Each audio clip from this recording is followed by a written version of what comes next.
ઉપલેટા માનવ સેવા ટ્રસ્ટ દ્વારા સર્વરોગ નિદાન કેમ્પનું આયોજન કરવામાં આવ્યું.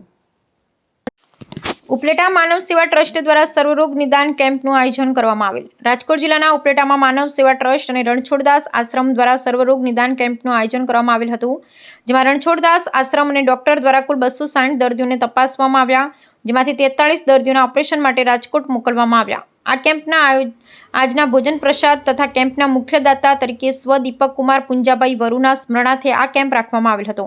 હસ્તે પુંજાભાઈ વરુ અને સરોજબેન વરુ પરિવાર દ્વારા કેમ્પ યોજાયો હતો. પુંજાભાઈ વરુ અને પરિવાર દ્વારા દીપ પ્રાગટ્ય કરવામાં આવેલ હતું, તેમજ આવેલ દરેક દર્દીઓને ભોજન પ્રસાદ માનવ સેવા ટ્રસ્ટ અન્ન ક્ષેત્રના રસોડે દાતાશ્રીના સહયોગથી ભોજન પ્રસાદ વ્યવસ્થા રાખવામાં આવેલ હતી. આ કેમ્પમાં માનવ સેવા ટ્રસ્ટ સાથે સંકળાયેલા સભ્ય આ કેમ્પમાં ખાસ ઉપસ્થિત રહ્યા હતા. આ કેમ્પનું સંચાલન માનવ સેવા ટ્રસ્ટ અન્ન ક્ષેત્રના સંસ્થાપક શ્રી લાલજીભાઈ રાઠોડ, આનંદભાઈ બાવરિયા, દિનેશ સાહેબ કણસાગરા, સંજયભાઈ માકડિયા, કિશોરભાઈ ભલાણી, ગોવિંદ ધામેચા, કેશુબાપા સિણોજિયા, અસ્મિતાબેન મુરાણી ખાસ ઉપસ્થિત રહ્યા હતા. આ કેમ્પને સફળ બનાવવા જહેમત ઉઠાવી હતી. આ કેમ્પમાં ખાસ કરી રાજકોટથી ખાસ પધારેલ દિનેશ સાહેબ ખખ્ખર તેમજ રમેશભાઈ દવે પોરબંદરવાળા તેમજ પ્રોફેસર હીરાલાલ મોરી, ડોક્ટર કણસાગરા સાહેબ સર્જન ખાસ સેવાઓ આપી હતી. સર્વરોગ નિદાન કેમ્પના આયોજન માનવ સેવા ટ્રસ્ટ આયોજિત આજનું આ સર્વરોગ નિદાન કેમ્પનું આયોજન થયેલું છે.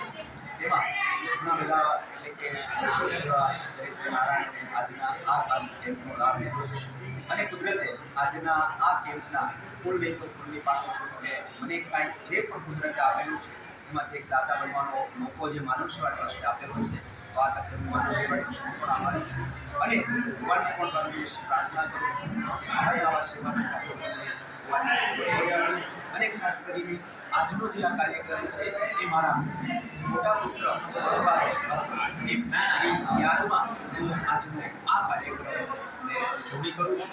ઉક્ત દીપની 11મી પુણ્યતિથિ 2 માર્ચના રોજ પૂર્ણ થયેલ છે, પરંતુ માનવ સેવા ટ્રસ્ટનું જે આ ત્રીજા રવિવારનું આયોજન છે એ નિમિત્તે આજે હું દીપની યાદગીરી સ્વરૂપે આજના આ કેમ્પના દાતા તરીકે ફરજ અદા કરું છું અને જે મને માનવ સેવા ટ્રસ્ટે મોકો આપ્યો છે, માનવ સેવા ટ્રસ્ટના તમામ ટ્રસ્ટીઓ પ્રમુખ સહમંત્રી જે કાંઈ તમામનો હું આભારી છું અને હરમેશ આભારી રહીશ. જય હિન્દ, જય ભારત, જય દ્વારકાધીશ. નમસ્કાર. આજ રોજ કેમ્પ તથા પૂજનના દાતા સ્વર્ગીય પૂજાભાઈ વરુ અને તેમજ હસ્તે પૂજા સાહેબ વરુ અને સરોજબેન વરુ તેમજ તેમનો પરિવાર આ કેમ્પમાં આજે માનવ સેવા કેમ્પનું સર્વરોગ નિદાન કેમ્પનું આયોજન કરવામાં આવ્યું છે. ત્યારે માનવ સેવા કેમ્પમાં આ ગણપતિનો ખૂબ જ મોટો ફાળો છે. ક્યારેય પણ જરૂર પડે તો વરુ સાહેબ કહે છે કે તમારા માનવ સેવા ટ્રસ્ટમાં કાંઈ પણ જરૂર પડે તો અમે હંમેશ તૈયાર છીએ. તો આ અમે એમની નોંધ ખૂબ જ સરસ લઈએ છીએ, કારણ કે અમને હંમેશ તેઓ સાથે રહે છે. એ સિવાય પણ માનવ સેવા ટ્રસ્ટ દ્વારા અન્ય બીજી પણ પ્રવૃત્તિઓ કરવામાં આવે છે કે જેવી કે વિના મૂલ્ય ટિફિન સેવા, જે નિરાધાર લોકો છે એમની ટિફિન સેવા છે, હોસ્પિટલમાં કોઈ ડિલિવરીવાળી બહેનો હોય તો એમની સેવા પૂરી પાડવી, એ સિવાયની કોઈ પશુ પક્ષીની હોય તો એ સેવા છે.